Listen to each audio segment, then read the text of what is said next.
And he said to me, and Sheikh Maqsood, actually is a civil engineer by training. And so he told me, something that affected me, and it really would affect me for years to come. He said that when you look at a highway, what do you see? What do you see when you look at a highway?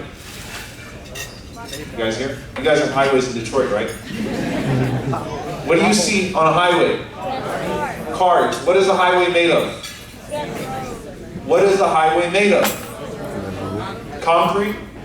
Any civil engineer majors here? No? No one's a civil engineering major? You guys have that at Wayne State? No one's a civil engineering major.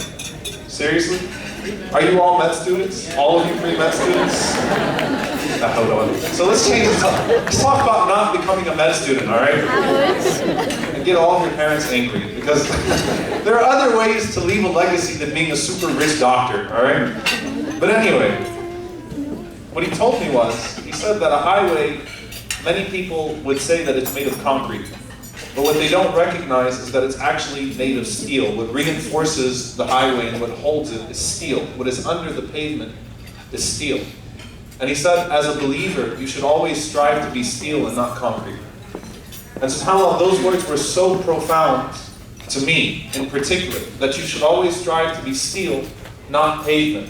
Why? Because the less the recognition that you receive in this world, the more that Allah will recognize you on the Day of Judgment. There are people that have done meaningful things but don't necessarily receive the recognition, and their legacies are far greater. And the scary thing when you're appreciated is that once you're appreciated in this world, you have to live up to that reputation. And the Prophet, peace be upon him, he said that whenever a person dies, there are some people that whenever they die, obviously when people die, everyone starts to say good things about them, right? Even if it was a terrible person, it's almost like you're forced to give a good eulogy, right? People have to say, the sweetest person I've ever seen in my life, the nicest person, the most humble person, the most giving person. I mean, you can duplicate almost every single eulogy out there. You can see almost every single eulogy being identical to the other. They can be totally opposite people, but people are expected to say great things about dead people.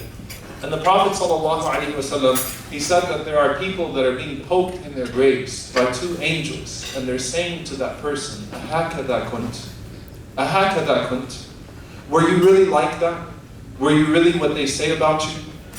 Right? And that's very scary, because again, you have to live up to that reputation. People expect certain things of you, people say certain things about you, and the least or the last thing that you want to happen is for Allah to see you as less than the people.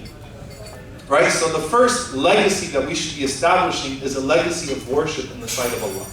Is a legacy of worship in the sight of God. Is that our secrets that people do not see are good secrets. That whenever we're behind closed doors and when we're in our rooms and we're connected with the Creator, that those are the types of things that will be brought out on the Day of Judgment, and that would be a true legacy.